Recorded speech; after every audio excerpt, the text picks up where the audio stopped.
Hindi kasi tayo pwede magpa-inhibit ng mga senator judges based on bias. Dahil ang posisyon lang naman ng isang tao is you are for or against, Inday Sara, no? Kung ganun ang ating basehan sa inhibition, ay dapat din natin ipa-inhibit ang mga senators na meron ding bias against Sara Duterte, no? Tulad na lang ni Senator Risa Ontiveros na in a public speech, sinabi niya na kailangan talaga, ano ba term na ginamit? Kailangan burahin or kailangan wasakin, kailangan sirain, gibain ang pamilyang Duterte. So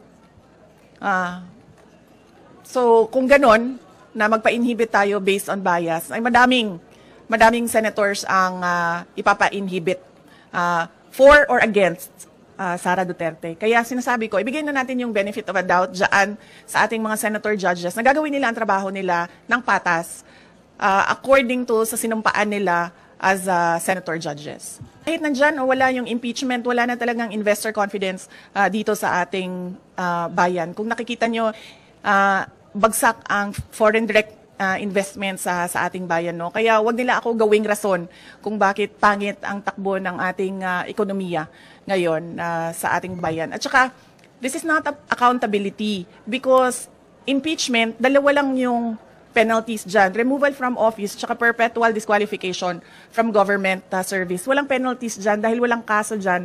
Ang impeachment ay removal process ng isang impeachable officers. Kung gusto talaga nila ng accountability, ay mag-file ng mga kaso dyan sa mga korte. Alam naman natin at alam naman nila na yung mga pirma ng mga congressman, unang-una, hindi nila binasa yung articles of impeachment. Pangalawa, marami sa kanila ang tumanggap ng budget o pera kapalit ng kanilang signatures. In fact, madami sa kanila ang umamin na may kapalit yung kanilang pagpirma doon sa articles of impeachment. So if we are to talk about accountability by business groups, dapat questionin din natin kung paano ginawa yung articles of impeachment at paano pinasa yung articles of impeachment papunta doon sa Senado.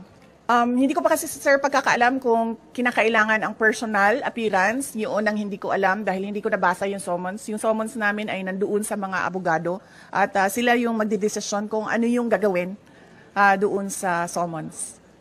Actually, hindi lang yung kay Tanco, no, ang kumpanya na nagpapatakbo ng programs na anti-Sara Duterte online, anti-Duterte online, no. Meron pang mga ibang kumpanya na alam namin na ganun yung ginagawa nila at alam din namin na bayad sila.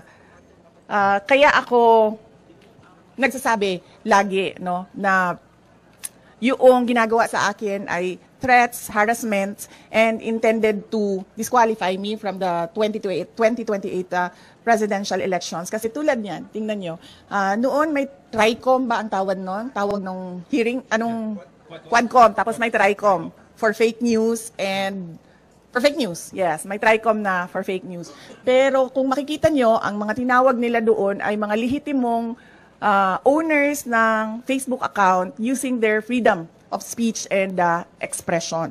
Mga lehitimong social media personalities na nagbibigay ng kanilang opinion na hindi naman bawal sa batas, pero nakakalungkot kasi yung kanilang opinion pro-Duterte, pro-Sara Duterte, at yun ang iniimbestigahan.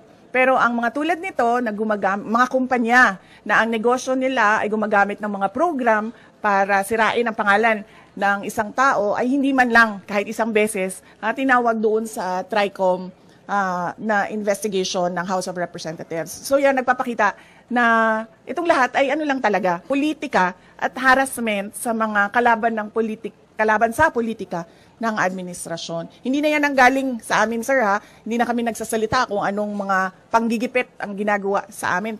Tumatahimik na lang kami, yung mga kaalyado namin tumatahimik na lang. Yan talaga, tulad nung pag-amin ng mga congressman na may natanggap silang pera, kapalit ang signature, yung nilabas ng OpenAI na isang kumpanya na involved sa paninirang puri ng mga tao, ay hindi galing sa amin. Galing na sa sa universe. So, para lang ipakita sa mga tao na kung anong ginagawa ng administrasyon. Puro politika, walang trabaho.